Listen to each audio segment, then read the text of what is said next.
Chapter 1. Risking Their Lives. Baltimore to London to Singapore. I had no time to rest and recover after my 20-hour journey. As soon as I arrived at the airport, I was whisked through customs, ushered into the back seat of a waiting Mercedes, and driven directly to Singapore's new and prestigious Raffles Hospital for a lengthy introductory meeting and then a light lunch with my surgical colleague host.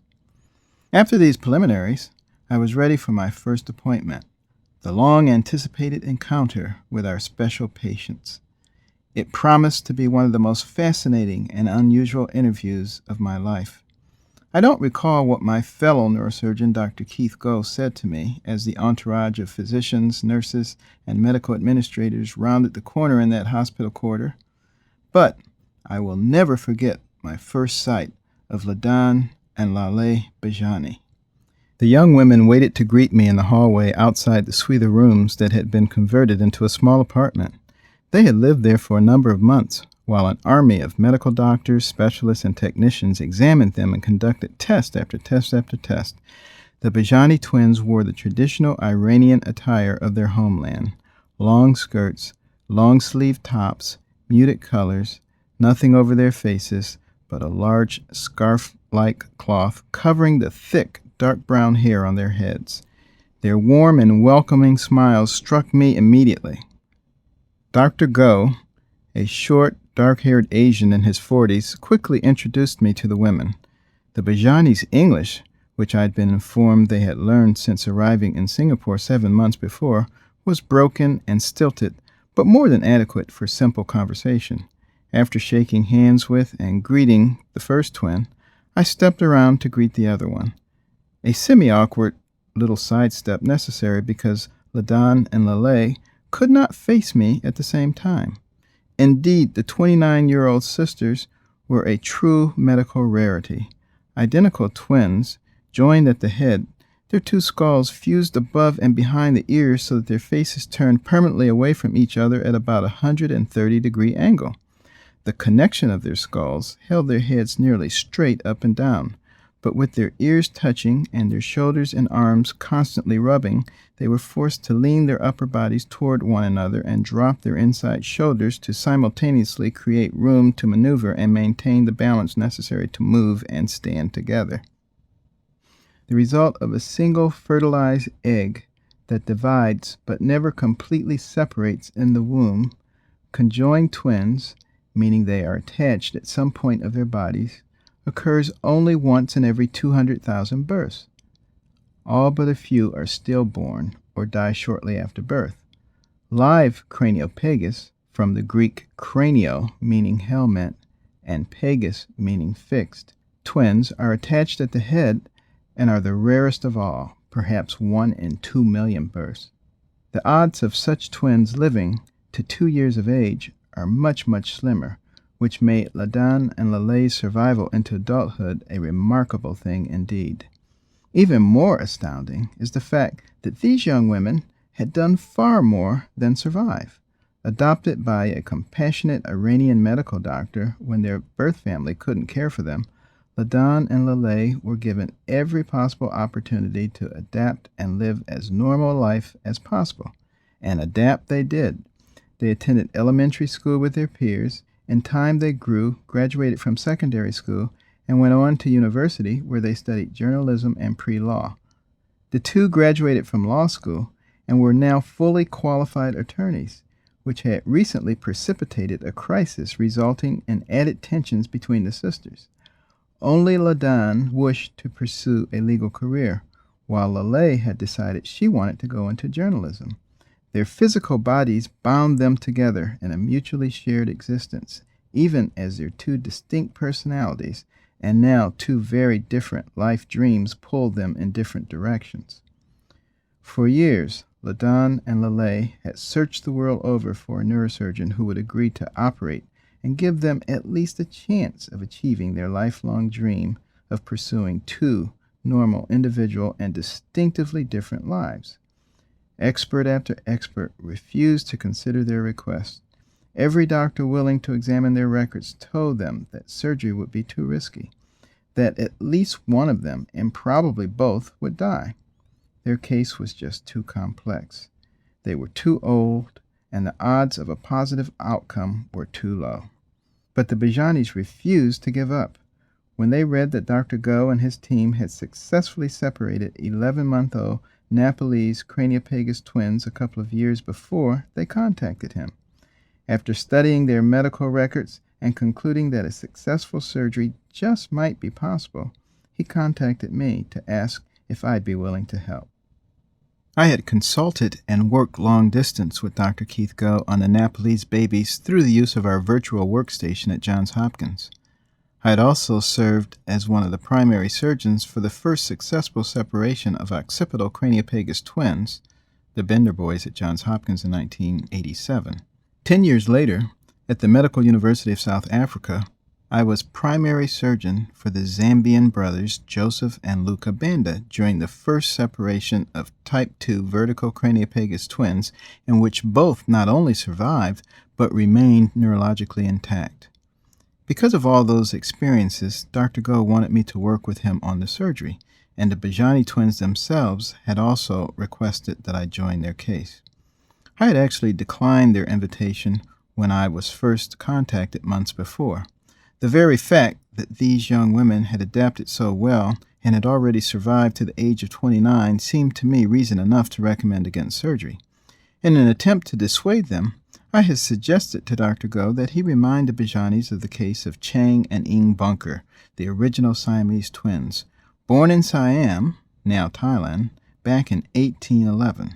These brothers achieved celebrity, traveling the world as the headline attraction of P.T. Barnum's circus before retiring from show business, purchasing adjacent properties in North Carolina, and becoming successful farmers.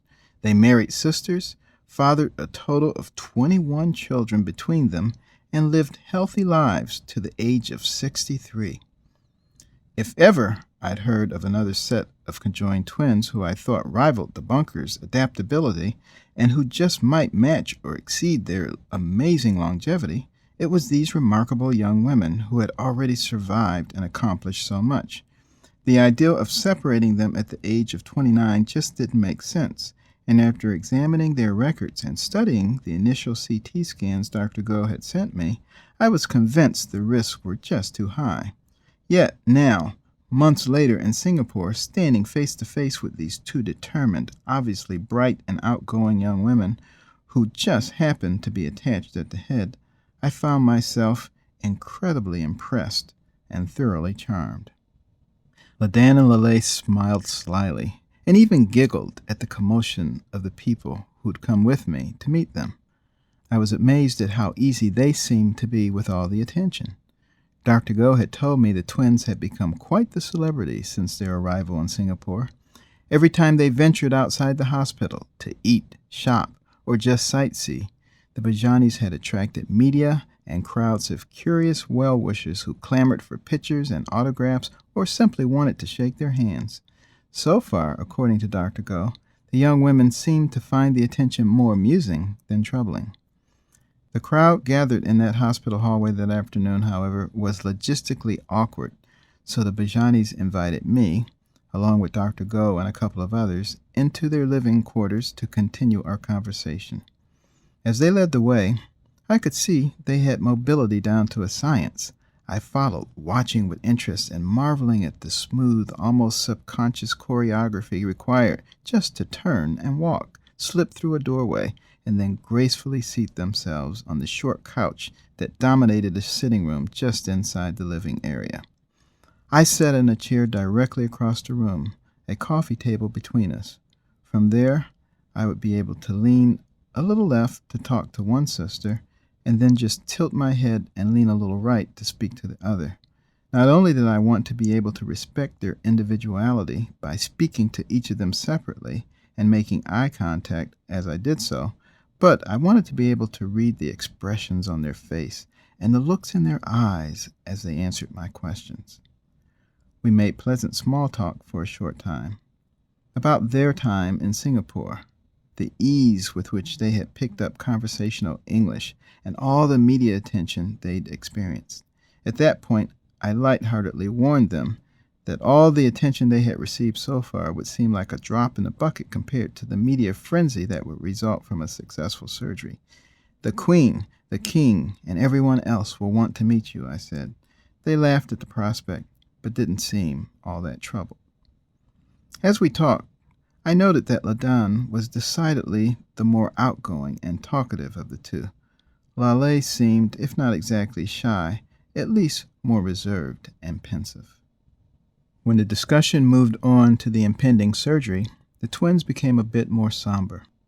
As they talked honestly about some of the difficulties they had faced in life, I realized even the simplest and most routine movements, from getting in and out of a car to bending over and picking up a pencil from the floor or fixing a snack, required complex choreography and complete cooperation between the two of them. Every life choice, from what classes to take in school, to which friends to spend time with, to when to go to the bathroom, was a committee decision demanding unanimous consent. But the longer I spent in their presence, the less I found myself trying to imagine all the challenges they had overcome. Instead, I tried to picture how different things would be for them if a successful operation were to free them to live separate lives. After 29 years of perpetual and involuntary attachment to another human being, the abstract ideal of privacy would be very appealing. But what would it really be like to be wholly alone for the first time in your life? One of the primary reasons I had declined the Bajani's case when I was first approached was that I feared the psychological ramifications of separating conjoined twins after 29 years. What if separation proved more emotionally damaged than remaining attached? My thinking began to shift, however, as I learned more about their situation, their conflicting aspirations, and their determination to pursue the operation. I knew they had undergone extensive psychological counseling in recent months, but still, I needed to hear their own responses to my concerns about the formidable psychological adjustments they would face if they were separated. So I asked them to tell me what they thought about the issue. They assured me that they knew a successful separation would not bring an end to many challenges they faced. They acknowledged that some of their lifelong emotional bonds might be hard to sever. But again, they expressed their determination to press ahead with the operation. They were determined. When I asked if I could feel their heads, they readily agreed. As I ran my fingers over the top, side, and back of their skulls, I explained that after many hours spent studying their CAT scans, I had a good idea of what their brains looked like. Still, before surgery the next day, I told them, "I want to get a sense of the junction of your skulls." The examination only took a few seconds, but it was long enough to remind me just how complex this surgery promised to be. It was one thing to look at film on a lighted board, or to hold a life-size plastic model of their conjoined heads and try to visualize the challenge this surgery would present. It was another thing entirely, however, to run my fingertips through their hair, tracing the extent of the solid, bony junction of their skulls. The attachment covered an area that was almost half the size of a head, from above and in front of the ears on one side of the head, then over the ears and down to almost the base of their skulls in the back. I knew that Dr. Goh had explained to them the various steps and procedures involved in the surgery, but I wanted to know for myself that they understood the risk. "I have to tell you," I said to them, "what I believe you already know, that this will be an extremely complex and risky surgery." To make certain they understood, I waited for their translator to repeat what I had said in Farsi. "Based on my experience and my study of your case, and despite the excellent resources available to your fine surgical team here at Raffles Hospital, I still think there is at least a 50% chance this surgery could result in death or serious brain damage for one or both of you. I need to make certain you both understand that." At Johns Hopkins, my colleagues and I routinely perform some of the most complex neurosurgical procedures in the world. Any operation with as much as a 10% chance of mortality would be considered an extraordinarily dangerous procedure, a sky-high risk. so a 50% risk is truly stratospheric. I wanted to be sure that Ladan and Lale understood the stakes. Both women assured me again that Dr. Go had been very honest with them. They understood the challenges. But most convincing for me was hearing the emotion and conviction in their voices as they insisted, "We would rather die than not pursue this. If there is any chance we could be free to live our own separate lives, death would be better than continuing to live like this."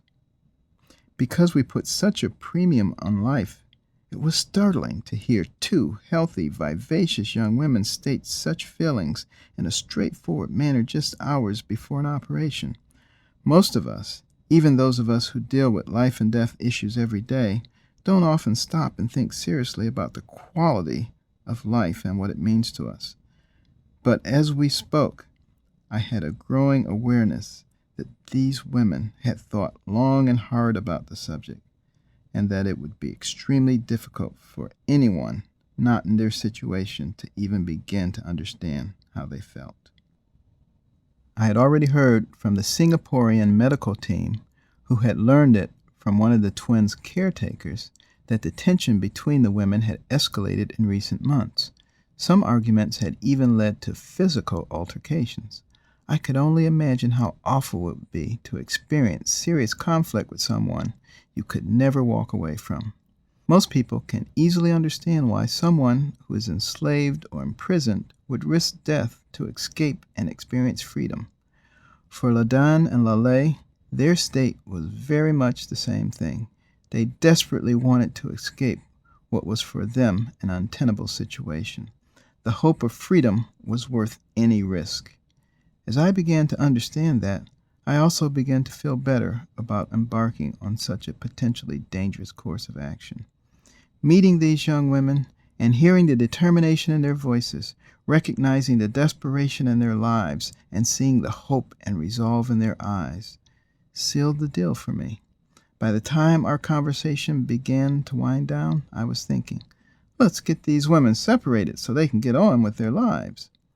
Even though I had assured Ladan and Lale during our interview that I cared about their well-being before leaving their apartment, I looked them both in the eyes once again and acknowledged that we were about to embark on a long, arduous, and extremely dangerous operation. That while the odds were not good and I could not promise them a successful outcome, I did feel optimistic enough to think there was reason to hope. I said, there are a lot of things in life beyond our human ability, knowledge, and control, but there is nothing beyond God. As I stood and shook hands with them and bid them goodbye until I saw them in the operating room the next morning, I told Ladan and Lale what I tell all of my patients during my final pre-op exams.